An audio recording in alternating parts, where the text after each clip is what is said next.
Hey everybody. I just came across an interesting video that talked about mass programming. And I thought about Ape Nation. I thought about how all of this was developed last December, like a little over a year ago. You know, the whole Ape Nation development, the whole like programming, mass programming thing. I'm not saying that all you guys are programmed. I don't know how many people are programmed into thinking that AMC is really the way. But I came across this interesting video with the psychologist discussing how people get roped into a certain way of thinking out of desperation. And I got this stuff written down, and it's related to a term called mass formation psychosis.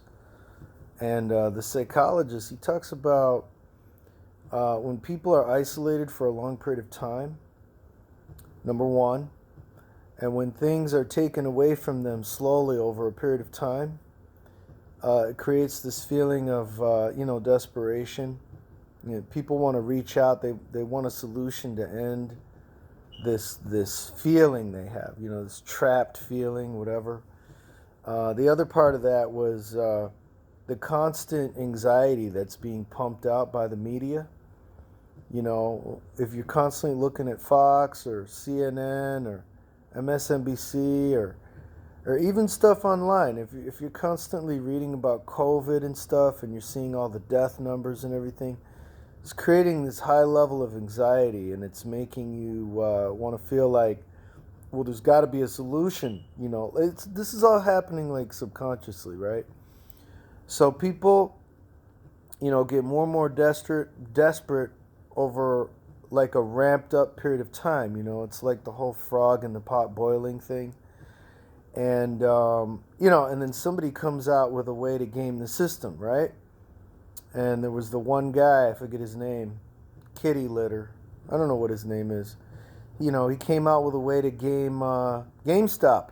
He gamed GameStop, right? He became a multimillionaire. He became really popular on Reddit, and then a whole group of people became really rich in the very beginning when GameStop first pumped. And then that created this branch effect off into AMC, and that caused millions of other people. I got roped into it too. That caused millions of other people to start taking a look at AMC a year ago in January, which is when I started looking at it. That's when I first jumped in. And I made a lot of money in AMC the first time around before it got pumped down from the 50s. But, if you didn't jump in January or even February, you're in a fucked position right now with AMC, and I'm sorry for that. But I'm making this video because I want to show all the apes that it's so easy for a mass group of people to fall into this like desperation mode, to where they're just looking for a solution. They're looking for some kind of emotional, psychological solution out of their conundrum, And a lot of people think that the solution out of a desperate situation is financial. A lot of people think that their solution out of whatever you guys are in at the moment, you might think buying and holding AMC for a long period of time is the only way out. It's the only way that's going to make you happy, blah, blah, blah. And I don't know. I just came across this video that talked about the psychology of all that. And I find it interesting that right in the middle of COVID, like smack dab in the middle, because this whole COVID thing's been around 2 years now, right in the middle of it, this guy comes out of nowhere, Mr. Kitty Litter, and he destroys GameStop, right? He figures out a way how to game it. Him and a group of people, they game it. They all get rich. And he even came out publicly. He said, he felt very fortunate to get rich from GameStop, but that it didn't really change his life. All you people that are clamoring over AMC, getting really emotional about it, and, oh my God, this is the only way I'm going to make it, blah, blah, blah. You really got to understand the bigger picture here. You've been roped into it, as well as I was. I was too. The only difference between me and you guys is I bailed out in the 40s, low 40s, 41, 42.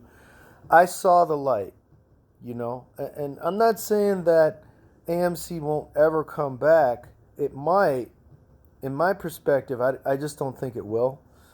Um, you know, if it does, it's gonna bounce. It's gonna bounce back a little bit. I'm still maybe slightly interested in buying it at like 570, 580. You know, when it breaches like $6. But you know, I've been saying all along, it's gonna keep falling and falling and falling, and that's what's happening right now. You know, it's at another new low. It broke its last floor. You know, it's about to go under 20. And you guys are very deluded. You know, there's mass psychosis going on. You have fallen into mass psychosis formation, according to this other video that I watched about how everybody's getting roped into taking the vaccine for COVID. It's all related. You know, it all has to do with human psychology. But anyway, the 4 steps into getting roped into something, you know, cornering people's minds into this like feeling of desperation, you know. Number 1, when people have to go into isolation for a long period of time. Number 2, when things are taken away from you slowly over that same period of time. You know, simple daily pleasures, you know, being able to go into different stores and shop and things like that, eat, whatever. You know, the basic human everyday thing that most people on the planet are used to. All these things have been taken away, you know. And then you've got the constant media pumping out constant, you know, the COVID death numbers, you know, creating all this anxiety around the planet, blah, blah, blah. You know, and that creates this like urgency that something's got to be done. There's got to be a solution. And then an authority figure comes along and says, well, we have the vaccine. The only way through all this mess is if you take the vaccine, right? And there's only a couple of choices out there. So, you know, you don't really have much of a choice with the vaccine. So just trust us. We're the scientists. Don't worry that we didn't really work on this very long. And, you know, it was kind of a half-ass attempt at solid vaccination process. But anyway, you know, and now you've got a bunch of people taking all these vaccines. I personally still have not taken the vaccine. And as you guys know, I suffered through Delta about 3 months ago. You know, 3-4 months ago, and it was pretty rough. It was pretty rough. I almost did not come out the other side. You know, I had to take the monoclonal stuff to survive. Another story for another time.